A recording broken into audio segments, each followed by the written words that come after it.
Love this podcast? Support this show through the Acast supporter feature. It's up to you how much you give, and there's no regular commitment. Just click the link in the show description to support now. You're locked in. Look at what we have here, folks. To the only show that matters. The cream of the crop. Duke Loves Rasslin. And there is no one that does it better than your host. I have come here to chew bubblegum and kick ass. The Duke. And I'm all out of bubblegum.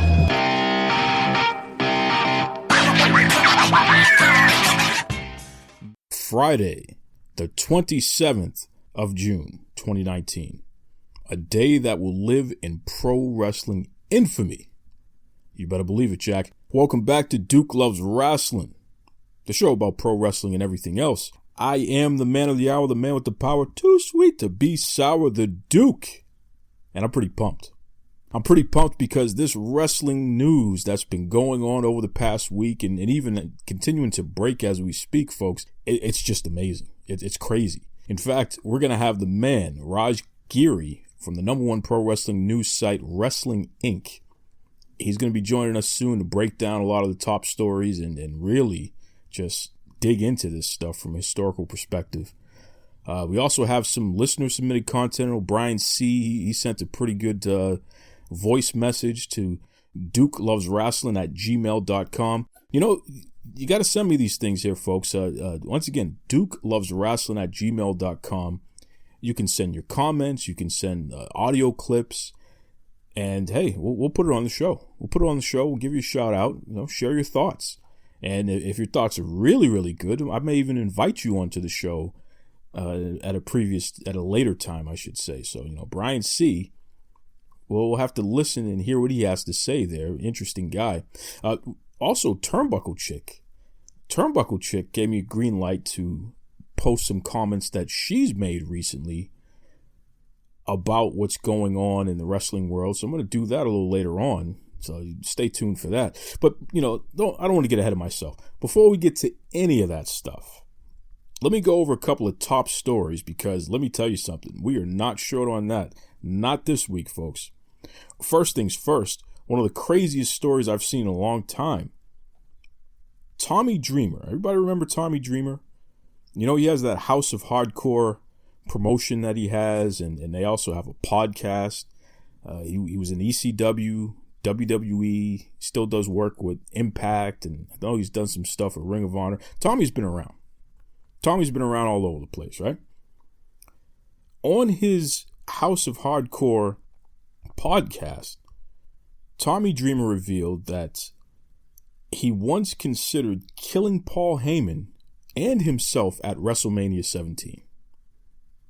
What? Tommy said he was gonna jump the guardrail and shoot Heyman and shoot himself, and that was gonna be a big thing. This is what depression had manifested into. You know, Tommy was 29 years old. ECW had folded, so he lost his job. He lost his prospects. You know, he could have signed with WCW for big money, and WWE was still not doing anything with him yet. Just he was at a breaking point, man, and he was gonna not only was he gonna break, he was gonna snap. It's a hell of a thing to admit. And Tommy said it was actually a phone call from Jim Ross, where Ross just told him, hang in there, you know, WWE hasn't forgotten about him and they're still thinking about him and they're going to use him. Hang in there. He said that's what kind of snapped him out of it. Gave him hope, I guess. Wow. That's a reminder that we don't know what people are going through, and just be careful out there, folks. Be careful with yourselves. Be careful with the folks you interact with. I mean, this guy was, you know, he felt like he had no other choices. He was legitimately going to do one of the craziest things that we would have ever seen in our lifetime. Thank God he didn't. But, boy, what a thing to admit. So, again, Tommy Dreamer, you can listen to his House of Hardcore podcast, which is tied to his wrestling promotion of the same name, you know, hear more. But, jeez. Paulie, you know, there's always somebody out there who says they want to beat the hell out of Paulie or do something worse to him. He really played with people's emotions in that ECW, but, you know, good thing everybody came out the other side, because I'll tell you, whew, imagine a wrestling world without Paul E. I can't. You call him Paul Heyman today, that's his real name, but Paul E. Dangerously, Paul E. whatever. He's a creative genius. Imagine not having that guy. Oof. So, that was something else there. Another thing that's something else is Impact Wrestling. You know, they're on the Pursuit channel, which is available on DirecTV and AT&T, what have you. Well, those two mediums are dropping Pursuit, which I don't even know how much that matters, because Pursuit barely shows TNA, or Impact, I should say, properly and on a regular basis anyway. It just, later on, I'm going to talk to Giri about this, because he's the wrestling news guy. What the heck, man? Will this be the end of Impact Wrestling? Will this be it? I know they're on Twitch, but is that good enough? Do they have another TV deal? Like, what's going on here? I don't know. But here's a promotion that's been around for, about 20 years now. And they've presented themselves as an alternative to WWE, and they've done the best that they can, I guess. They've had 1,000,001 hiccups. But every time we think they're down and out, they manage to bounce right back. So, I don't know. We'll see what happens here. Now, an interesting thing out there, Harvard Business School, so that's in Cambridge, Massachusetts, they're going to be doing a case study on the business of WWE. Now, you know, that gets my dander up in a good way, because, hey, listen, I'm all about the business of WWE. I'm all about the economics of WWE. I think they're one of the most historic companies in the history of our entire nation and really the world. In fact, you should check out our episode from last week.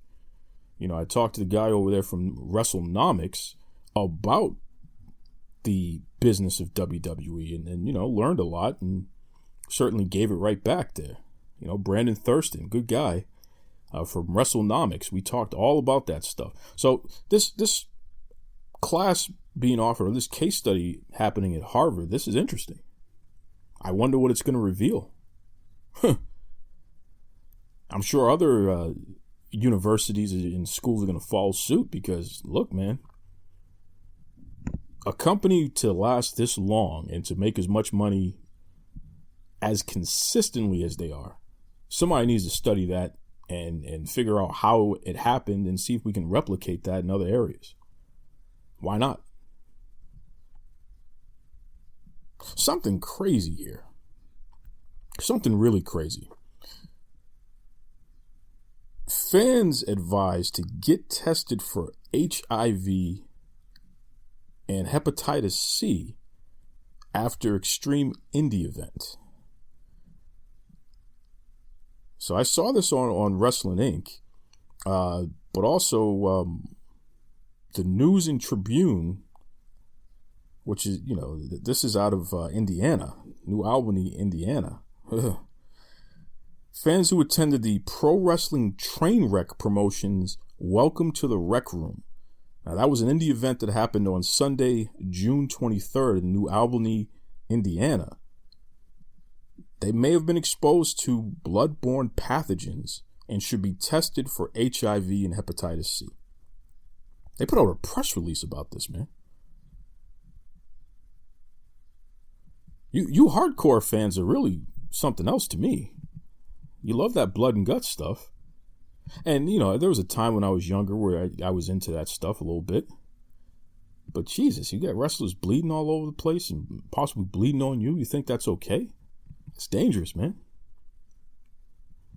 And this ain't WWE. You know, I would trust that WWE tests their wrestlers for, you know, blood work and all that other good stuff. I don't trust some random hardcore fed to be doing that. Call me crazy. Clearly they didn't. Just,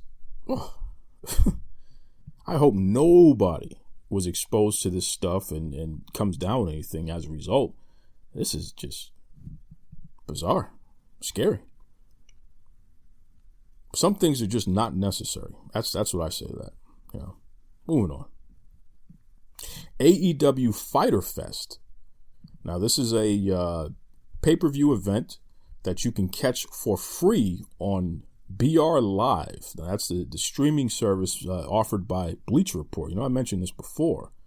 But that's happening on the 29th, which I believe is Saturday. So you got to check that out there, Fyter Fest. You know, we went over the matches a little bit. Cody versus Darby Allin and John Moxley versus Joey Janela. I guess that's going to be a non-sanctioned match, by the way, whatever that means.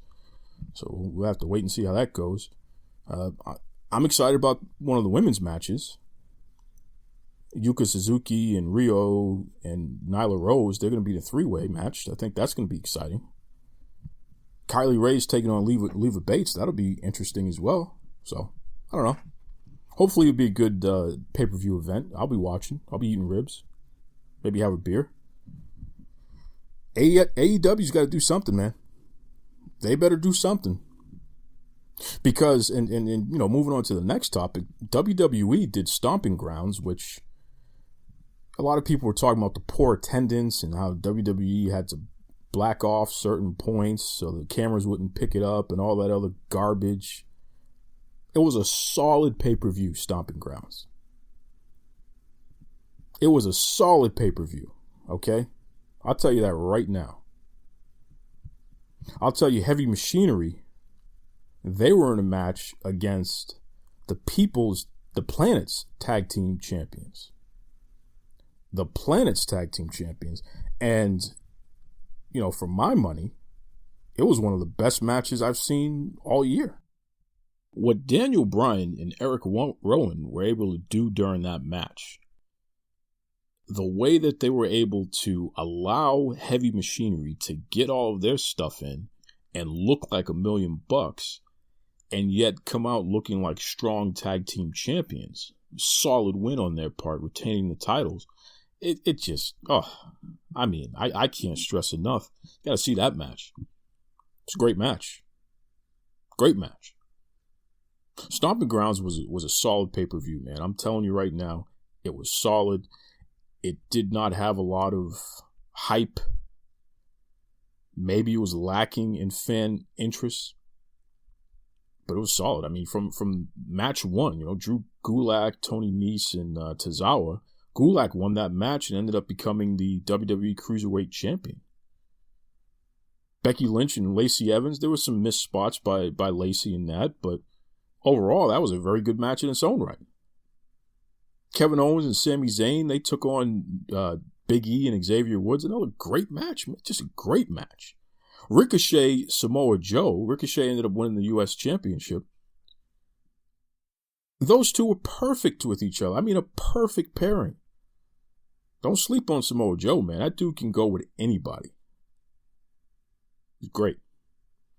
Bayley versus Alexa Bliss was another solid match. Alexa put on a clinic during that match. That was just, seeing Alexa Bliss back in the ring was just a sight to behold. She is just so good. So good, which, I've been saying that all along on this show. Roman Reigns versus Drew McIntyre, it was what it was. It wasn't bad. It was pretty good. Kofi and Dolph Ziggler, it was a cage match that ended excellently. And great effort by both guys, but at this point, I think the crowd was starting to get a little tired. Nonetheless, it was still a solid match. Rollins versus Baron Corbin, that was a no disqualification match. And it involved Lacey Evans and Becky Lynch. They got involved at some point. Listen, wasn't the greatest match of all time, but it wasn't the worst either. It was another solid effort. Stomping Grounds was good, man. Don't let anybody tell you any differently. So, WWE, they're on a roll. Got to watch out for them. Because the Raw afterwards was solid. SmackDown was solid. It's like, hey, we're here to party, baby. Speaking of Raw and SmackDown, it was announced today Paul Heyman will be taking over as the head of Raw And Eric Bischoff will be taking over as the head of SmackDown. Vince McMahon took two people who competed with him during what's fondly considered one of the greatest periods in pro wrestling history. The guy that ran WCW and Eric Bischoff, and the guy who ran ECW and Paul Heyman, he just put them both in charge of his two major shows. If you're AEW, if you're New Japan Pro Wrestling, if you're any other promotion, you should be very worried. The most talented people behind the scenes in pro wrestling work for WWE. Vince McMahon, obviously. His family, obviously. That includes Triple H. But he hired back Bruce Pritchard. Paul Heyman was already under contract, but he has him in a creative capacity now. And he just brought back Eric Bischoff. Who saw that coming? I don't even think Bischoff saw that coming. This is amazing. Like, this is this is truly fascinating. This is fascinating stuff, man. And listen, don't take my word for it. We can hear from a fan. Let's have a fan tell you how they feel about it. All right, so I was called upon to give my opinions on the Eric Bischoff and Paul Heyman named WWE executive directors. My opinion on the matter. Listen, I think it's obviously good news. I mean, in my opinion, anything these guys touch turns into gold, especially Heyman.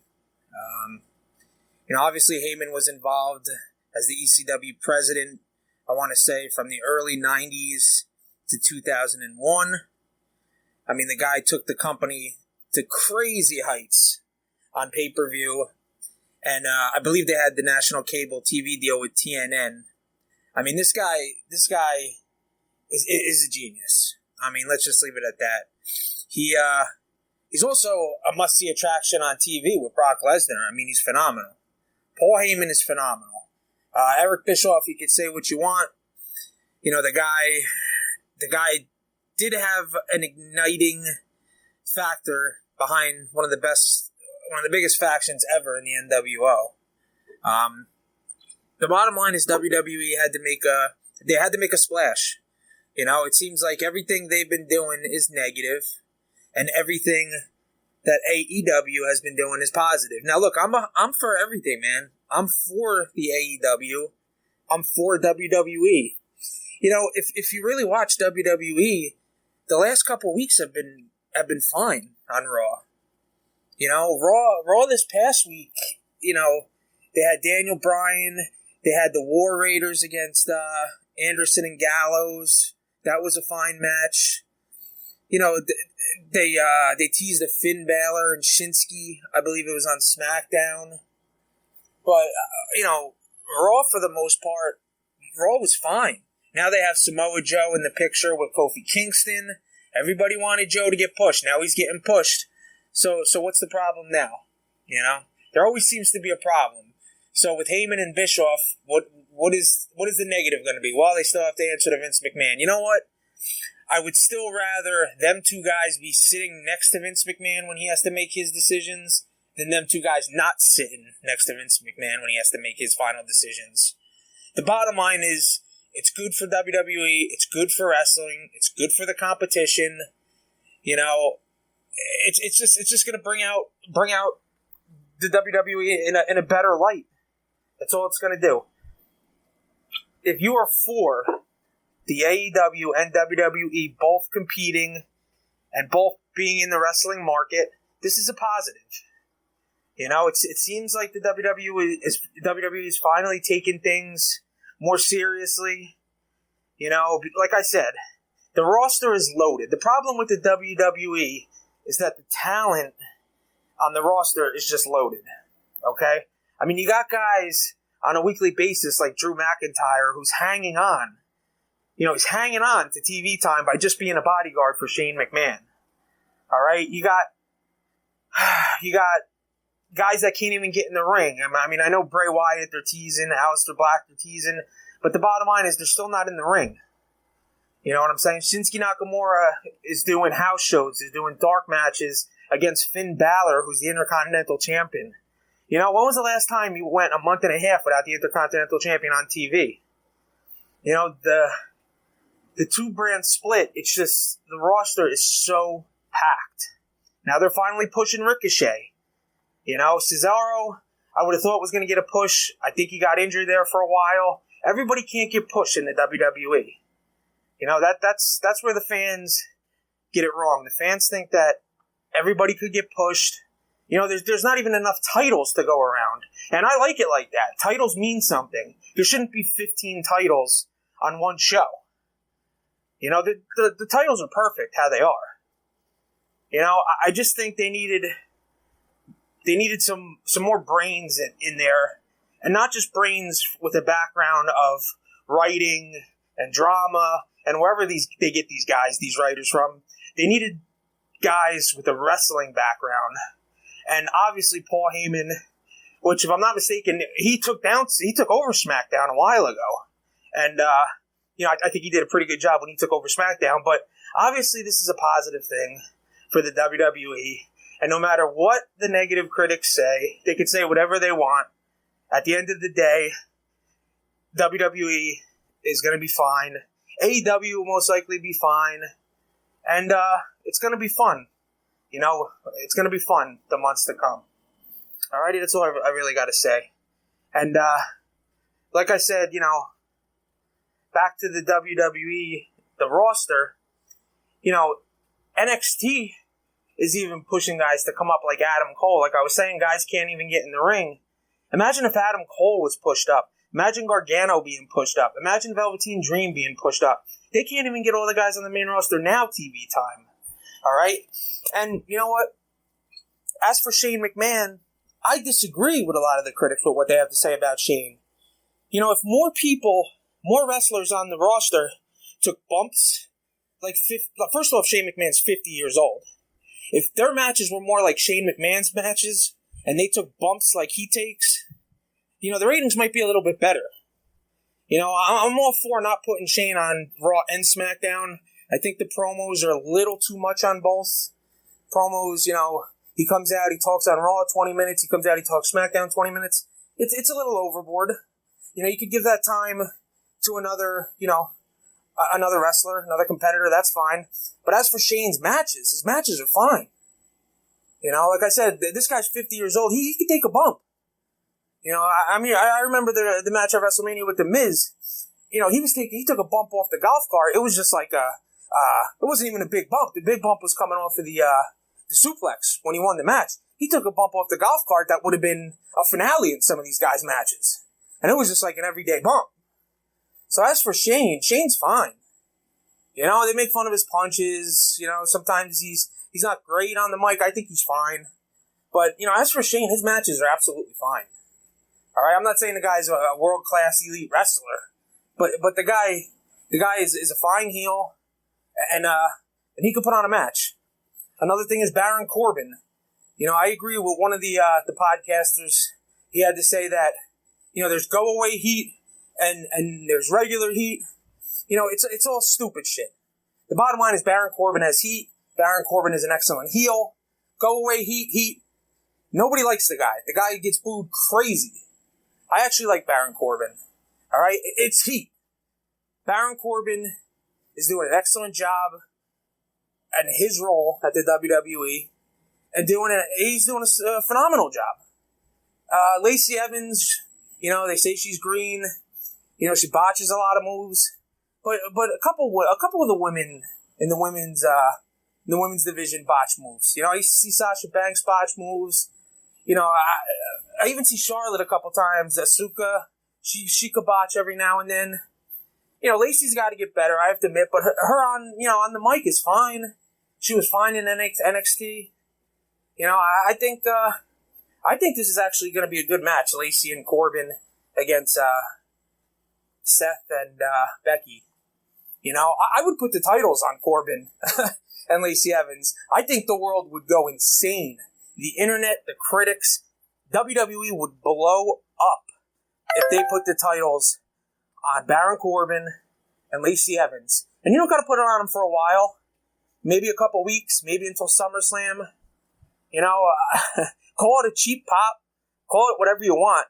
But that's going to draw eyes if Baron Corbin and Lacey Evans beat Becky Lynch and Seth Rollins. Given they cheat, given it's an unfair, how the outcome, even if Brock Lesnar gets involved, however you want to make it. But that would pop. And that the Twitter universe would go insane if that ever happened.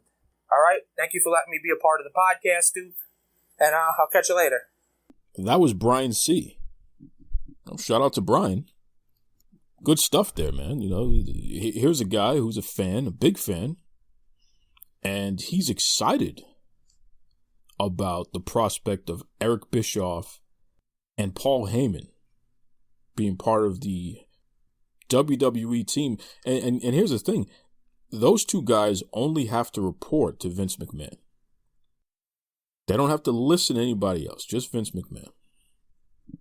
How cool is that? That means Eric can do what he needs to do with SmackDown, and Paul Heyman can do what he needs to do with Raw. And Vince is the final say, and that's fine, but they don't have to deal with the nonsense of anybody else. That's pretty cool. Brian is at the Kid, KIDD 973. So that's at THEKIDD 973. Shout out to Brian. Brian C, good guy. I'm excited about this Bischoff and Paul Heyman thing. In fact, I need a little bit more information on this. So let's just stop playing games here. Let's get our man Raj on the line here, and let's really dissect this and get some more info. So like I said, folks, with all of the amazing, crazy stuff going on today in the wrestling world, I figured, something? Let me do right by the listeners. Let me go out and get somebody who can really provide some expert analysis and some perspective from a historical sense on all this stuff. So, from the number one wrestling news website in the world, the man, the myth, the legend, welcome back to Duke Loves Rasslin, Mr. Raj Giri. What's going on, Raj? Not much. How about, well, actually a lot. How about yourself? Dude, I my head is about to explode because I don't know what shoe is going to drop next. Things have been going so crazy. Yeah, it's been unpredictable. I woke up today thinking that it was going to be a slow news day. I had all these articles I was planning on pushing that, were kind of in the queue. We kind of keep some, just in case there are slower news days, ones that aren't so time specific to kind of push out there, to get content out when things are slower. But that was not the case today. Certainly not. So let's just jump into this here. We see the breaking news that WWE has assigned Paul Heyman to Raw, and they've assigned Eric Bischoff to SmackDown Live. Can you give us a little more detail on what specifically these guys are going to be doing and just what the response has been to this news? Well, this is obviously very, very new, but it's hold on one second. Let me pull something up here. So apparently, the deal with Bischoff was, rather recent. Paul Heyman, I guess they've been talking with for a while. So they are going to be the executive directors of Raw and SmackDown, respectively. It's interesting because one thing I found really interesting is, Paul Heyman, he's had experience working in the WWE system. He was the head of creative in the early noughts. He butted heads with Stephanie a lot. Eventually lost his position and was never really brought back in. I mean, he's been helping a lot backstage as far as helping out with promos, giving advice, giving creative tips, but no official role. So he's been in the WWE system before. At one point it was thought he would never be again, but here he is, and in charge of Raw before he was, in charge of SmackDown, at least creatively. Bischoff has never been in a backstage role. He's always been an on-screen talent. So we're talking 20 years after, his real rise to the top in WCW, a little over 20 years after his rise to the top, and not really having a major office position since his TNA days. So it's a big leap of faith that WWE is taking, given that Bischoff has never worked with them in that capacity. So it'll be interesting to see Bischoff. He is the one guy that has been able to beat Vince McMahon. Did it for 83 weeks, as we all know.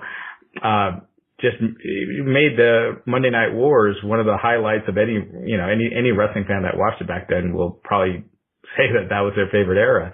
So it's very interesting. But ultimately, Vince McMahon is still in charge. They're both going to be reporting to Vince. Apparently Bischoff will also be working with executives from Fox as SmackDown moves to Fox this October. But, it's a very interesting position. That's interesting that you said, apparently Bischoff is going to be working with executives from Fox on this. I mean, we know that, Bischoff has a pretty extensive work history dealing with networks, not just in pro wrestling, but he's sold reality TV shows and things of that nature. What are your thoughts on the fact that he's going to be working so closely with executives on, a new television property that's coming to their station? I mean, we'll have to see. I mean, ultimately the main deal is done. So it's, I guess, getting their feedback, changes they might want, things like that, and reporting them back to Vince. But, he does have that experience working with, executives at TNT, TBS. He's worked on a lot of different other shows and different other projects. He's been working with Netflix on a Hulk Hogan biography film. So he has that experience working with, television executives. So as far as him, I'm sure that's the reason why he's on SmackDown and Heyman is on Raw. But it makes sense. How does this affect the overall landscape in pro wrestling? Because, I mean, we have AEW, which they're ramping up. They're gearing up for their debut on TNT, which is in October. But, they're putting on more shows. We have Fyter Fest coming up this weekend. New Japan is continuing to do what they can to penetrate the American market. How does taking two veteran executives in pro wrestling, Paul Heyman and Eric Bischoff, how does that affect everything else? Well, Heyman, as we all have seen in the past, or anyone that's been watching wrestling for a long period of time, Heyman is great at pushing younger talent and creating characters and giving younger guys opportunities. And that's something that's kind of been lacking lately. So from a creative sense, that's something that could be a huge deal. Ultimately, overall, we've seen creative shakeups many times. I mean, just last December, we had the McMahon family out there, Triple H, and they're talking about how the fans are now the authority and they're going to be listening to the fans, and did this babyface promo about how everything's going to change, and everything went back to the way it was, because ultimately, Vince is, the man on top. We'll have to see, but I don't see Vince wanting major changes to how the show is formatted, just the way that they do business, how they start off with an in-ring promo and just the lighting and the set and the look and how produced the show is. I don't see Vince wanting to make any changes on those fronts. So we'll just have to see. If we go by history, many times that they've said that they were going to have creative shakeups, and they kind of ended up reverting back to where they were within, a few months or, even shorter than that. So we'll have to see. Do you think today's moves with Heyman and Bischoff, do you think these are moves by WWE in order to combat any potential moves happening with AEW, or do you feel that this was going to happen anyway, especially with Vince allegedly taking a step back, taking more of a role with the XFL, which is about to launch? Well, it is interesting that Triple H isn't filling one of those roles. I thought, he's been running NXT for a while now. NXT has a great underground following. It's not mainstream, obviously, but it does have a great following with wrestling fans. So that part I thought was very interesting. Vince McMahon has a lot on his plate. The XFL is about to launch in January. He's invested a ton of money into this. He's looking at, you're looking at pretty much close to $500,000 a year is what it's looking like. So, you know, he can't be doing everything. So, yeah, so bringing in Bischoff and Heyman to fill those roles, you know, takes a lot off his plate, but ultimately he's still the man in charge, and they are going to be reporting to him. You know, it's interesting timing that we get this news today. That AEW has Fyter Fest happening this weekend, which is a free show that's going to be on the Bleacher Report, their app. Is this just an affront to establish, hey, we're the big dog in the wrestling industry. We can do these things and legitimately steal your shine? Because at this point, everyone's talking about WWE. Today, very little chatter about a pay-per-view that legitimately is happening on Saturday. It's all about WWE. Is this? Yeah, it definitely. I'm sorry. Go ahead. Well, do you feel this is coincidental? Because I mean, you're the top news guy. You're reporting on this stuff. Does it seem like there's a trend here where WWE is being very targeted and specific with the timing of this news dropping, even with the whole Seth Rollins, talking trash online, establishing that he's the big dog in the industry or what have you? Is this stuff coincidental, or do you feel that this is strategic with the timing? Well, you know, with WWE, they know a lot about timing. They could have easily held this off until next Monday or Tuesday. So I'm sure, I don't know this, but I'm sure it was done ahead of AEW's second show to take the shine off a little bit and get people talking about this. But yeah, I mean, you know, AEW, it's not necessarily a pay-per-view. It is overseas for, you know, people in the U.S. It is free. It's not one of their bigger shows, but yeah, this does definitely get people talking about something else. What are your thoughts about WWE airing the Evolve show on the WWE Network? So here we have essentially an indie promotion that they do have business dealings with, but they're going to be putting them on the WWE Network in a couple of weeks, and it's going to be going head-to-head with an established AEW pay-per-view at the same time. Yeah, so come on, that's not a coincidence. WWE has been working with Progress, Evolve, for forever. And they've been talking about, airing their shows, for as long as I can remember. I mean, it's been on their, conference calls, many times, but they've never done it. And then the one time they decide to do it is when AEW has a show that night. Now, Evolve did have this date picked, before, Fight for the Fallen had been announced, but for WWE to choose to stream it and headline it with, a lot of NXT stars, it's definitely not a coincidence. And you know what? That's how they do business, and there's nothing wrong with that. WCW would do that with WWE. I mean, they aired their flagship show head to head with Raw, and it led to a boom period. So, I don't think there's anything wrong with it. That's competition. We're talking to Raj Giri from the #1 wrestling news website, Rasslin Inc. Raj, what is your take on this whole Seth Rollins, Will Ospreay stuff that's happened over the last couple of days? Because, it just seems like, at least on social media, fans are definitely choosing sides. Some agreeing with Rollins that, he should establish that he's the big guy because he's in the WWE and he is a champion. And then you have folks saying he did the wrong thing by saying, look at my bank account, and using that as a measurable to prove that he's bigger than everyone else, especially Will Ospreay. What's your take on that whole thing? Well, I think, I felt like Rollins was just defending the company. It had been a rough few weeks for WWE as far as their attendance went. The buzz for Stomping Grounds was probably the lowest for a pay-per-view I can recall. The attendance at their shows this week were at all-time lows for Raw and SmackDown. So I'm sure, and Seth Rollins is the guy on top, so I'm sure it's getting to him. He wants to be a company guy. He wants to be the guy. And, defending the company, I don't see anything wrong with that.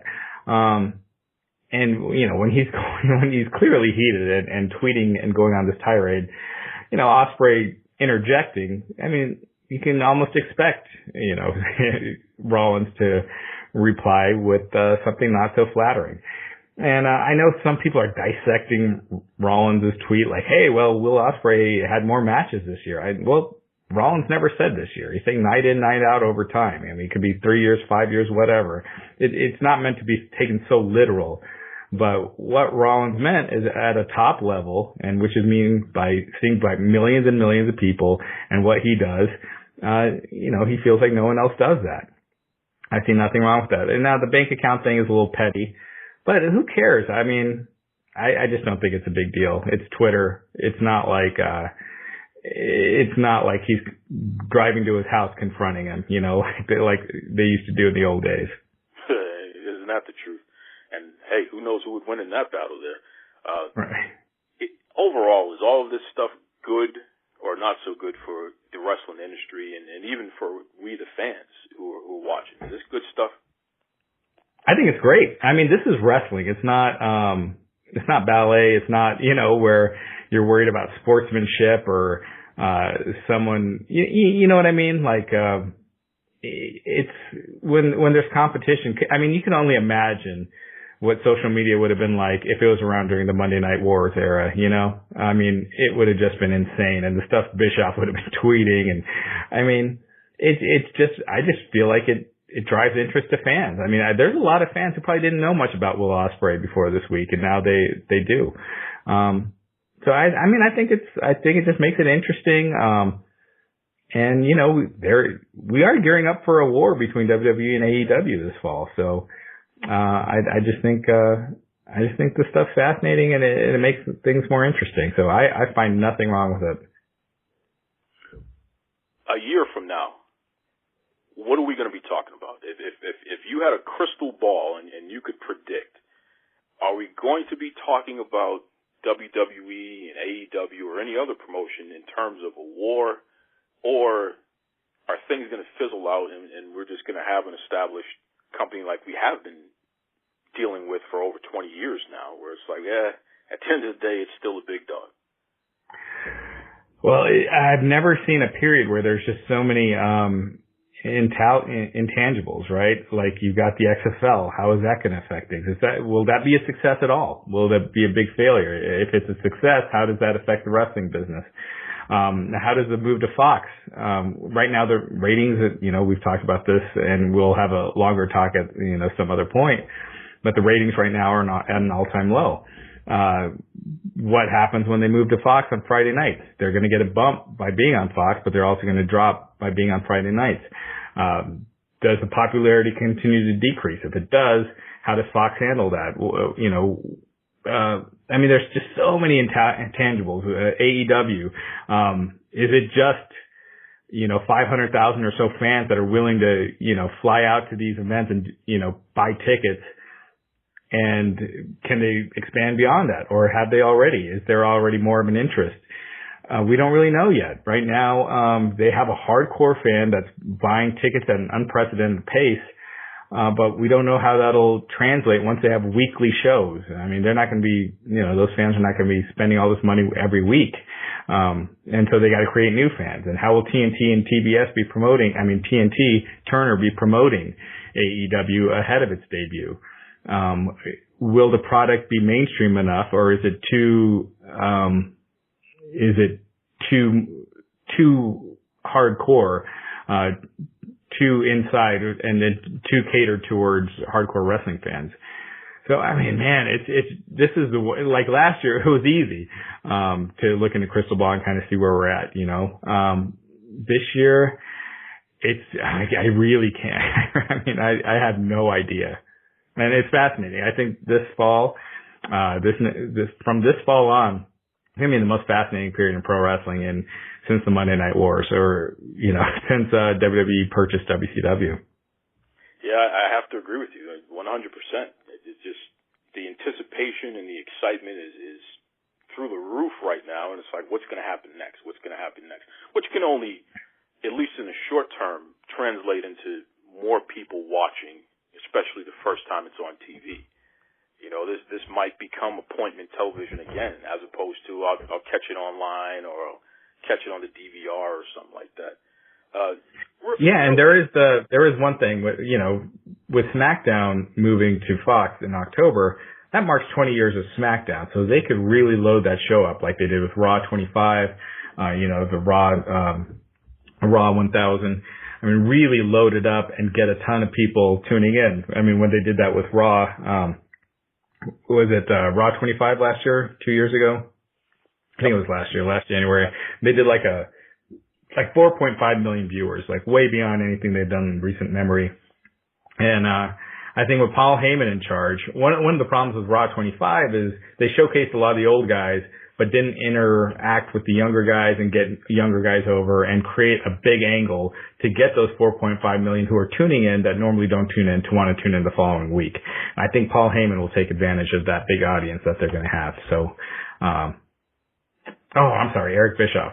Eric Bischoff will be in charge of SmackDown, but I think he'll want to take advantage of that. So hopefully, we'll see. Good call.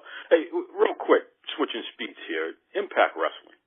I mean, I checked out Wrestling Inc. and I saw that I believe it's DirecTV and AT&T are dropping the Pursuit channel. Impact has 50 million lives here. Are we getting to a point where we've seen the end, or do you expect them to bounce back again? Well, I mean, we recently spoke with Conan, who says they got another TV deal in the works, and until it's announced, we won't know. Their deal with Pursuit is up, I believe, at the end of this year. So, I mean, this Pursuit deal has been a disaster. I mean, really, Impact is the best show no one's watching. They're probably putting out quality-wise some of their best product they've done in a long time, but again, no one's watching it right now. So they really need out of this Pursuit deal. They need some sort of TV deal. Whether it's, Viceland is doing their wrestling shows now. I mean, if they paired those up with an episode of Impact Wrestling every week, I think that'd benefit both. But, again, people have been talking about the death of TNA Impact for, pretty much since it formed. And like he says, 50 lives. So, if you're a betting man, they probably have one more in there somewhere.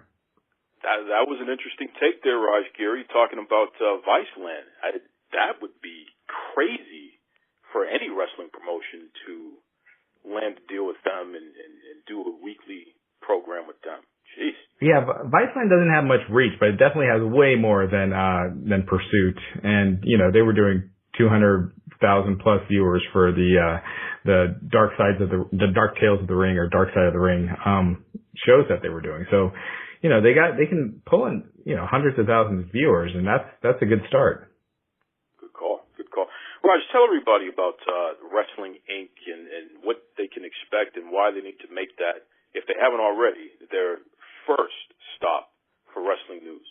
We're 24/7, always on top of the breaking news. We have lots of fun features, lots of fun interviews. We got Kevin Von Erich coming up next week, a rare interview. He rarely does them. We have tons of exclusive interviews each week. All the breaking news. I mean, if you go to the site and then go a few hours later, it's like 10 different articles since the last time you were there. So it's just we try to make it as fun of an experience for pro wrestling fans as we can. And, we just try to be fun, but while providing news, also, this is sports entertainment, and we also try to be entertaining and have fun features and things like that in our comment section, which can get nuts. But, definitely check us out. Well, I'll say this, Raj Giri, and anyone who's listened to Duke Loves Wrestling through the years is no surprise.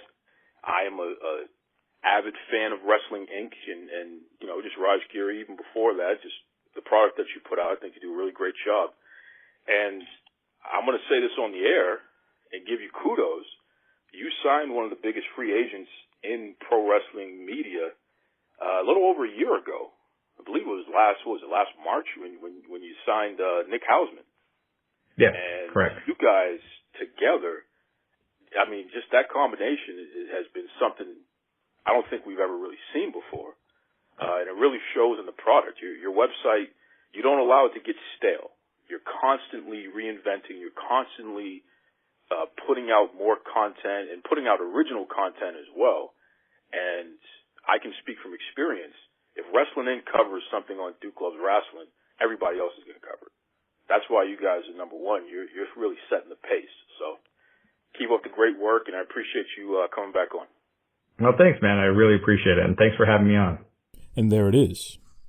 I mean, that's straight from the number one news website, Wrestling Inc. You know, the guy that runs it, Raj Giri. Solid dude. When you listen to Raj talk about pro wrestling, it's easy to understand why his website is so successful.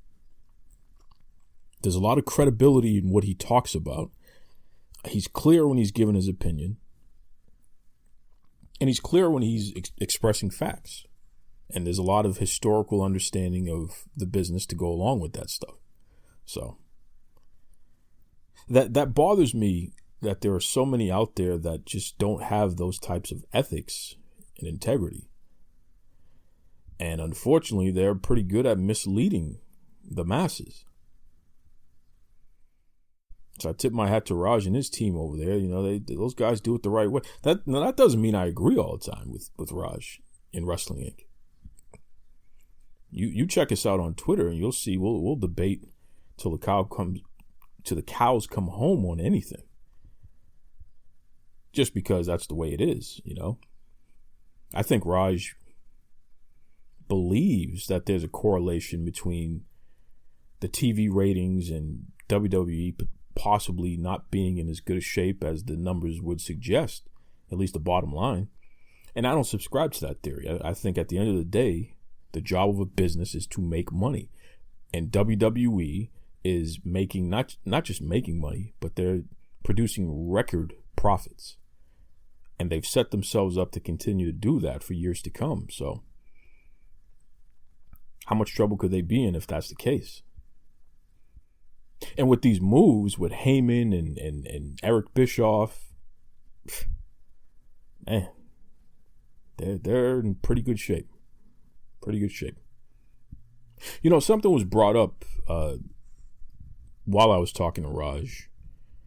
Seth Rollins and some comments he made online, and Will Ospreay, who's a New Japan Pro Wrestling signed wrestler. Now, he's a Brit. Will Ospreay, he took exception to some of Rollins' comments, and they had a little back and forth and whatever. Now, Rollins said he's the best in the world, basically, and show me anyone alive who does what I do day in and day out as well as I do it. Ospreay said, I'm alive. Rollins called him little guy. And, you know, Ospreay said, I worked more matches than you over the past year. Rollins said, I had a bad back, and yeah, I work less than you, but I make more money than you. Now, some people have taken strong offense to that. Raj Giri said he's okay with it. But not everyone's okay with it. There is a wrestling fan / influencer by the name of Turnbuckle Chick. She's on Twitter literally at Turnbuckle Chick, you know, like the wrestling turnbuckle. TURNBUCKLECHICK. Turnbuckle Chick. She's a fun follow, man. I mean, she really knows her stuff.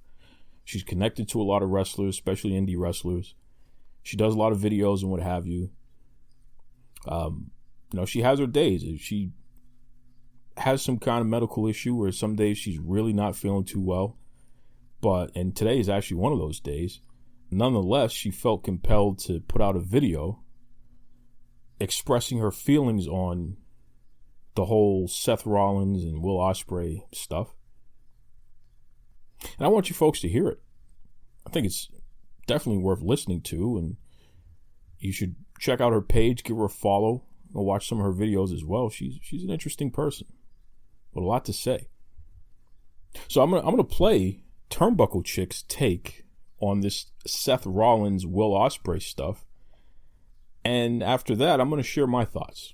People are asking me about this whole feud between Rollins and Ospreay. And I was going to wait until later, and I might. But, first thing is, you gotta know that when people say things and they're in WWE, first of all, it's written. Like, WWE is not just gonna let people say whatever they want. Okay? It's just how it is. Yeah. I'm sick. My hair hasn't been brushed. I haven't brushed my teeth. I'm sorry, guys. Second of all, yeah, this feud is just, it's pathetic. And it just, the last text that, Rollins sent, or message, tweet, let me say that right, tweet, it just ended up making Rollins look really pathetic, because it ended up with him talking about money. And if anyone ends up falling back on money as opposed to talent, it just comes off as pathetic, period. Pathetic, and as if you have no self-confidence. And I love Rollins. I love Seth Rollins. I love Will Ospreay. I've seen them both lots of times in person wrestle. I've met both of them. It's right here. Well, actually, they're healing. But, guys, I just suggest you guys read the Twitter feud, and of all the writers that work with WWE, they could have come up with a better way to end it with Rollins, because it just makes him end on a pathetic note. Yeah, you're making more money, but you're working for a company that has been a monopoly, that has been the monopoly for how long? So I think anybody who works there is probably going to be making more than anybody else who doesn't. Period.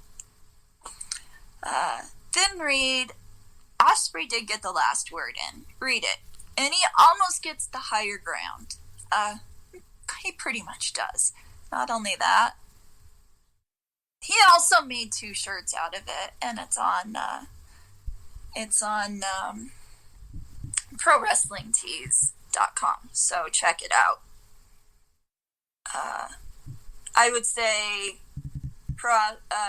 Will Ospreay 1, Rollins 0, but Will Ospreay 2, because he's got he won on Twitter, I think, and then he got 2 shirts on Pro Wrestling Tees out of this. So now I'm going to say, and this is, Josh, my boyfriend Josh, brought this up. So the Pro Wrestling Tees thing, and thank you, Josh. I'm giving this one to you. So Will Ospreay 2 because of that. Rollins 0. Okay. Bye, everybody. The beauty about the pro wrestling community and wrestling fans, we're a passionate bunch. And we definitely have plenty to say. As you heard, Turnbuckle Chick, she has plenty to say on this. She feels strongly about what Seth Rollins was saying and how he was representing himself because of what he said. Shout out to Turnbuckle Chick. I'll say this. I lean a little bit more toward Raj Giri, and I think it's great. I enjoy a little trash talk and swagger. I enjoy proclaiming you're the absolute best. And while I respect everything that Turnbuckle Chick said, because she made some valid points, I don't know of any other way to measure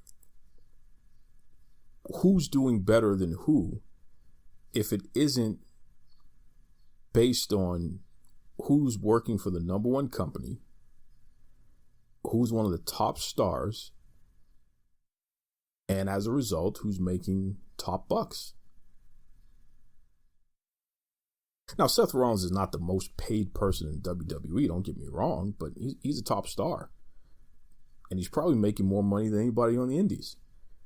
And anybody in New Japan, for the most part, and probably more than the majority of people in AEW. Is he making more than Will Ospreay? He probably is. That's what happens when you work for the big dogs. So I get that. I don't necessarily have an issue with him bringing that up. How do we measure who's better than who? You can't say so-and-so's a better wrestler than so-and-so because it's subjective. It's your opinion. But how do we get to the facts? How do we legitimately measure success as it relates to pro wrestling? At some point, we got to talk money. At some point, we got to talk about who's working for what promotion and what is the footprint of that promotion. If you were to combine all of the promotions in Japan, combine what they made in a year, I think WWE still beats them by at least $100 million. And that's just profit. If we were just taking the gross and not even worry about profit, WWE blows them out of the water. One single promotion can take every promotion in an entire nation and blow them out of the water. So, Will Ospreay is not going to win that round. You can give your opinion and say you think he's a better wrestler or he's just as well and all this other stuff. But bottom line, man, got to go to the bottom line. A lot of people are frustrated with me on Twitter because I have spoken up about a lot of these things. They're frustrated because my stance on Seth Rollins and what he said to Ospreay is that I don't have a problem with it and I actually support it. People are upset with me over this. As if their opinion on what's a 5-star match or their opinion on who a better wrestler is and their opinion on how good a promotion something else is even matters. It matters to you, but those aren't facts. You gotta go to the bottom line, man. Something that's not subjective like your opinion, but legitimately we can point to it and say that's the best. If there's a more accurate measure in the bottom line, aka who's making the most bucks, who's in the number one company, let me know. I'd love to hear it. Folks, you know that I enjoy interacting with people who disagree with me on things. And vice versa. I feel like, you can learn more from people who view things differently from you. That's how you get educated, right? A couple of people got upset with me on Twitter at Duke Loves Rasslin. They got upset because I called out somebody for being a hypocrite because they were going after Seth Rollins for what he said, yet they weren't as enthusiastic towards others who had taken crazy shots at WWE for an extended period of time. Everybody leapt to their defense. So-and-so is not a hypocrite. How dare you say that? As if you aren't allowed to point out facts because it's somebody that you like. Being a hypocrite, I'll tell you. Doesn't mean I don't like you. It just means on this topic, you're not being even. And I think we all suffer from that from time to time, and that's okay. But no one is immune from being told.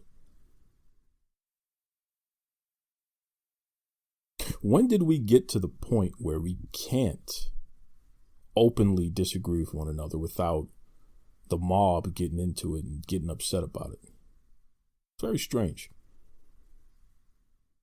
Very strange. I enjoy this stuff, man, because it's part of the fun. You know? My favorite wrestler can beat your favorite wrestler. This one is better than that one. It's part of the fun.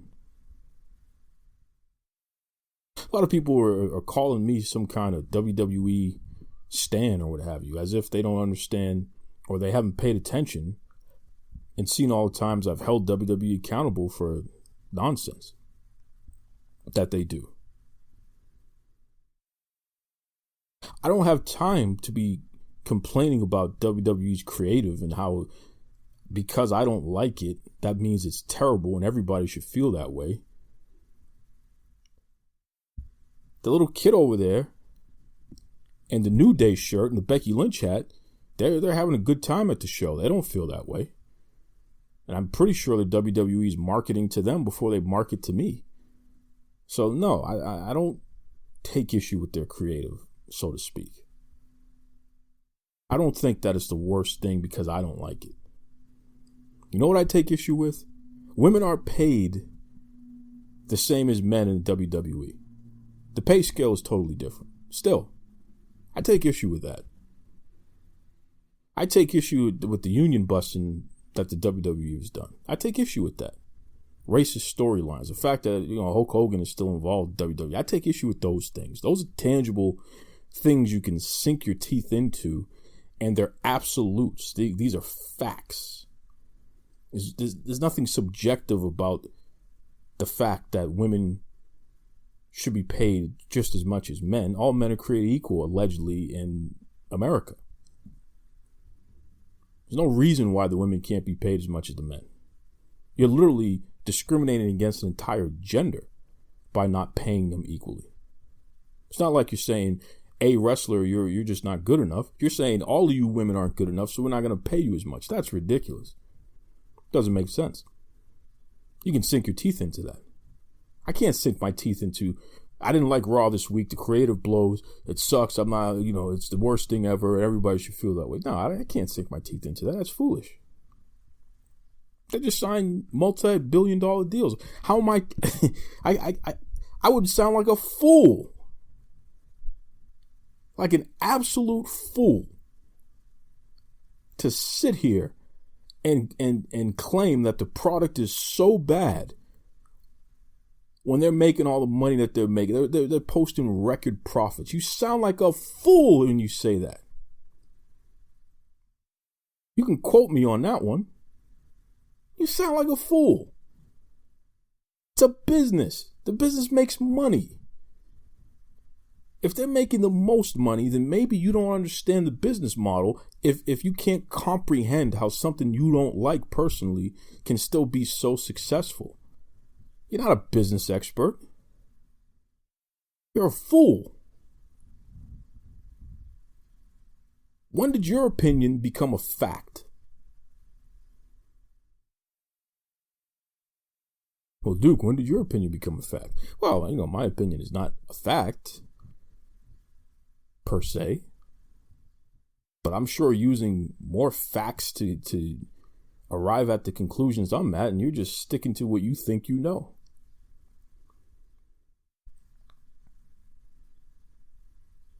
It's exciting though, wrestling fandom. We got a potential quote unquote war going on, even though WWE is crushing it. It's exciting. I just want them to pay women equally and stop union busting and take CTE more seriously and get away from the racist tropes and even figures. That's all I ask. Outside of that, I don't really have too many complaints. It is what it is. Join me next week, folks. Of course, I'm going to have some more excitement. We'll be going over Fyter Fest. More good stuff. Be kind to yourselves. Be kind to others. Take it away, Tony Schiavone. Mr. Tony Schiavone, and we're desperately out of time on Duke Loves Wrestling.